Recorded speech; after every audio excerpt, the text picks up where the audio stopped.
Even if you just have one psychedelic experience in your entire life, you will be a changed person. You will look at others with more love and more kindness. You will see yourself in every single thing. You can't not.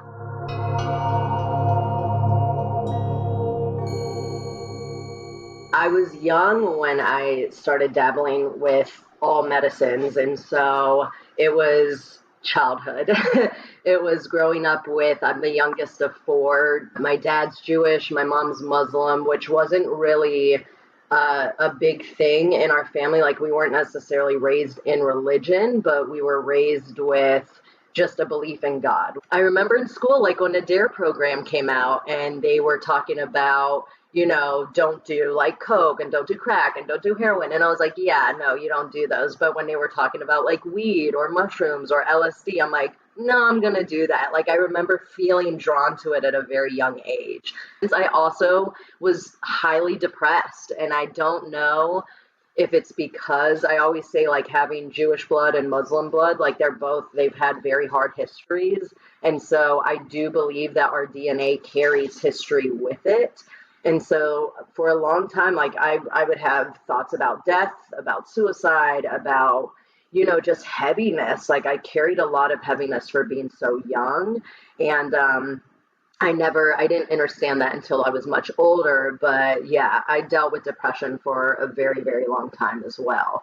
But it wasn't something you talked to your parent. Like, my parents were the best financial support, and they're very supportive when it comes to that, but emotional support has never been something I've received from my family. So that was a lot to try to figure out too, because I'm a very highly emotional human. That was really hard because I didn't learn how to work with my emotions until I was like in my 30s.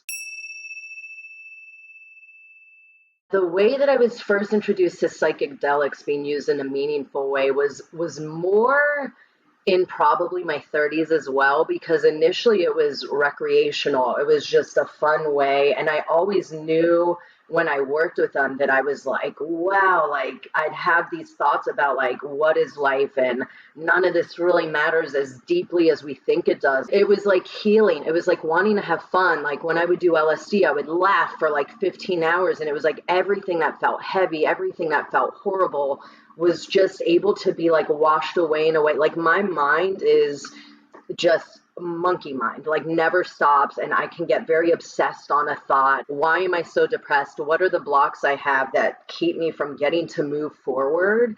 I have a really hard time, like when something doesn't go my way or I get disappointed, that can knock me off my feet for like hours, days, weeks on end. And that shifted a lot now for something that's totally different, but it was definitely the psychedelic experiences that were getting me to a place where it was like, let it go, have faith and surrender. When you're working with psychedelics, like, you have to surrender. And I felt like I thought I was in control of everything. And that was the hardest thing. Let go and let it flow and let it guide you and show you, because like what you're seeking will be shown to you, but it's not going to look the way that you think it's going to look. My most impactful 5-MeO DMT experience was the first time that I ever did 5-MeO DMT, which I had never known anything about it. I had heard about people like licking frogs or toads. Like, I had heard in the past about there being some kind of way that you could use amphibians to get high, but I never thought I would be involved in that. So I had two friends of mine, Jonathan and Isla, one day. They said, our shaman is in town from South America, and we think that you should try Bufo. And Bufo is 5-MeO DMT. Once it was time to sit with 5-MeO, I was just nervous as heck. But they set out this really beautiful soft space for me to lay down on. They had beautiful music playing. And so the guy comes over and he has it. He's like, are you ready to take this? And I said, no. And we get to the point where he gives me the pipe, he's burning it, and I'm taking it and taking it and taking it in. And like, what I love about Bufo is that it's an immediate blast off out of your body. All I know is what I felt was, because there's no words, it's so frustrating to experience and to explain what it is to go to this place. because it was just peace.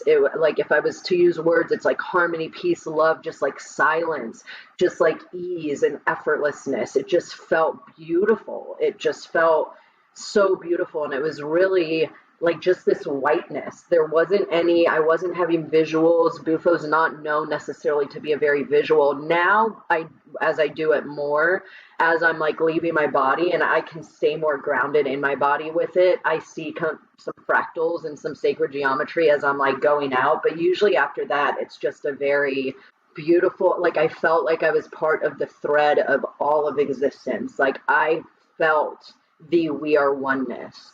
I felt the unconditional love that is everything. I felt so complete and so whole in a way that I had never felt before.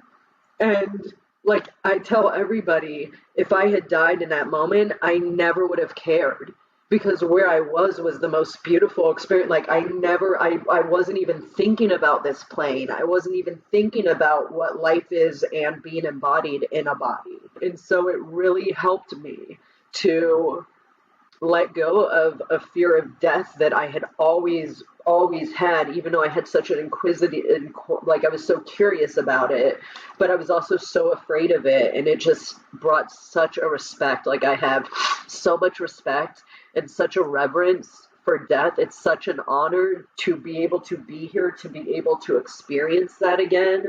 And yeah, that was my first 5-MeO experience.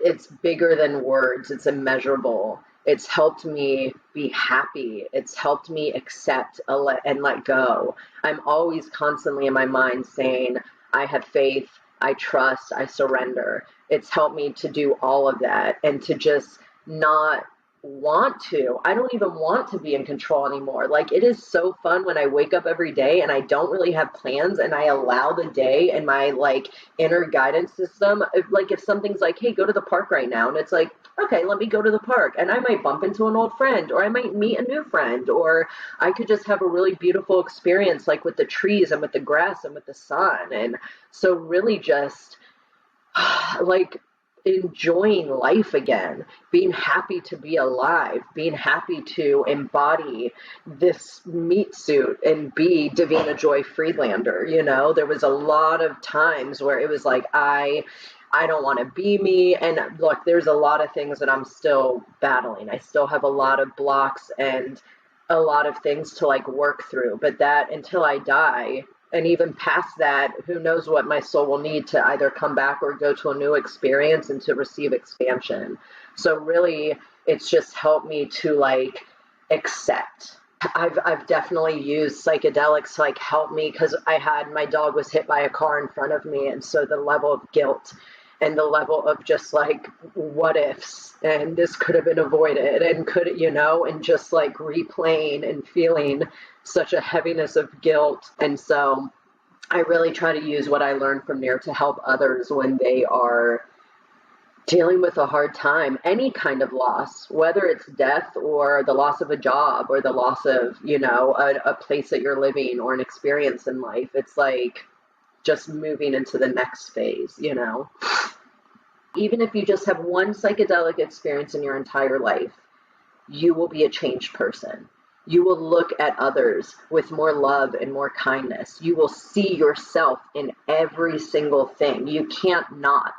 It's just impossible because that's and I don't say anything's impossible because everything is possible, but I do believe that once you've had a psychedelic experience, it's absolutely, you're not able to stay in that same pattern. You're not able to look at somebody and not see them and have an understanding of like, when I see something negative in somebody else, it's because that's something that I see negative in myself and I'm just projecting. And you start having such a deep understanding about the spiritual concepts and concepts of like love and kindness and respect and reverence. And yeah, it's how we're going to change the world.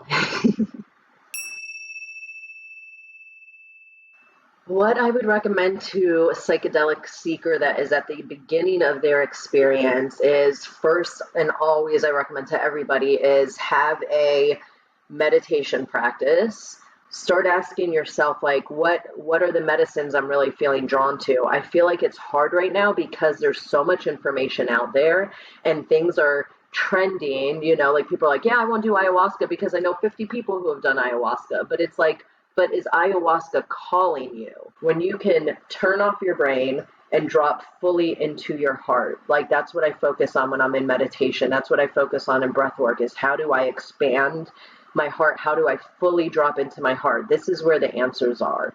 Like, this is our true brain.